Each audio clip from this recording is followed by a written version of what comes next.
ওটা খাওয়ার পর মোটামুটি এখন আগের থেকে অনেক বেটার আছে। এখন খিদেও আগে তো লিকুইড ছাড়া খেতেই পারতেন না, এখন ভাত মুড়ি সবই খাচ্ছে। ওই জল জমাটা ওটাও ঠিক হয়েছে অনেকটা, আর ওনার অ্যাস্থমার যে প্রবলেমটা ওটা লাঠি ছাড়াই হাঁটাচলা করছে, মনোবলটা অনেকটা বেড়েছে, আগের থেকে অনেক ইমপ্রুভ হয়েছে, সেই জন্য আমি আবার থার্ড টাইম এসেছি। তারপর যখন দেখছি ওষুধেও ওনার কাজ হচ্ছে, আগের মতো সেই সমস্যাগুলো ওনার হচ্ছে না।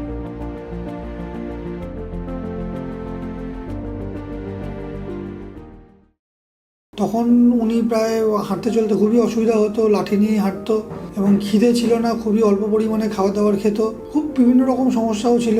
টয়লেট ইউরিন থেকে ব্লাডও আসতো এবং কোনো ওষুধ চলছিল না, তখন ভেতর থেকে অনেকটা ভেঙে পড়েছিলেন। খাওয়া নিয়ে আগে তো লিকুইড ছাড়া খেতেই পারতেন না, এখন ভাত মুড়ি সবই খাচ্ছেন। এখানকার যে ওষুধগুলো ওইগুলো আগে উনি জলে গুলে খেতেন, এখন গিলেই খাচ্ছেন। মাঝখানে একটা বেড শোরও হয়েছিল, উঠতে বসতে চাইতেন না বলে, তা ওটাও কমে গেছে, আগের থেকে অনেক ইমপ্রুভ হয়েছে, সেই জন্য আমি আবার থার্ড টাইম এসেছি। তো এখন এখানে মেডিসিন নিচ্ছে, এইটা নিয়ে 3 বার হলো মেডিসিন। আগের তুলনায় এখন উনি ঠিকই আছেন, আগের তুলনায় যেভাবে আমরা ওনাকে নিয়ে এসেছিলাম আমার শ্বশুরমশাইকে, তার তুলনায় উনি আগের থেকে বেটার। আগে ওনার শ্বাসকষ্ট তো হতোই, পেটে ব্যথা, রেগুলার জ্বর, লুজ মোশন, পা ফুলে যাওয়া, একটুখানি ওনার অ্যাস্থমার প্রবলেম ছিল, এর তুলনামূলক একটু কমেছে।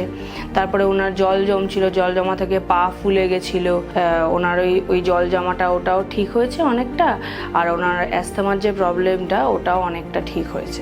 আর আগে যেমন উনি একদম খেতে পারতেন না, কিচ্ছু খেতে ইচ্ছা করতো না, তাতে হাঁটা চলাও করতে পারতেন না, বাইরে বেরোতেন না। তারপর যখন দেখছি ওষুধেও ওনার কাজ হচ্ছে, আগের মতো সেই সমস্যাগুলো ওনার হচ্ছে না। তো তারপরে প্রথম ডোজ আমরা ওষুধটা দিই, এখানে আসি, যোগাযোগ করি, প্রথম ডাক্তারবাবুকে দেখাই, ম্যাডামকে দেখানোর পর উনি যে ডোজের ওষুধটা দেন সেটা খাওয়ানো হয়, দিনে 2 বার করে 45 ডেজ খাওয়ানো হয়েছে। তো ওটা খাওয়ার পর মোটামুটি এখন আগের থেকে অনেক বেটার আছে। এখন খিদেও বেড়েছে ওনার, লাঠি ছাড়াই হাঁটাচলা করছে, মনোবলটা অনেকটা বেড়েছে।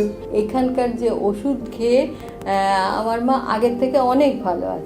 আগে উনি বলতেন আমার আর শরীর ভালো হবে না, কোনো দিন এরকমই থাকবো, কিন্তু যখন এখানে আসলো সেকেন্ড টাইম মেডিসিন নিতে, ডাক্তারবাবুর সাথে কথা বললো, তারপর এখন উনি একটু একটু করে বাইরেও বেরোন, মনে একটু সাহসও পান যে হয়তো উনি ঠিক হয়ে যাবেন। তো আমি এখন সেকেন্ড ডোজটার জন্য নিয়ে এসেছি নিতে, তো সেটা আমি কালেক্ট করলাম আজকে। তো এখন দেখা যাক কতটা কি ইমপ্রুভমেন্ট বাদ বাকি ফিউচারে বা পুরোপুরি কি আশা করছি হয়ে যাওয়া যাবে, তো সেই আশা নিয়েই রয়েছি। আমি বলবো যে এইটা ডিটেক্ট করার পর তো মানসিকভাবে ভেঙে যায়, তারা অ্যালোপ্যাথি চিকিৎসা করালে করা, পাশাপাশি যদি এই আয়ুর্বেদিক এই চিকিৎসাটা করানো হয় তাহলে লাভই হবে, এইটুকুই।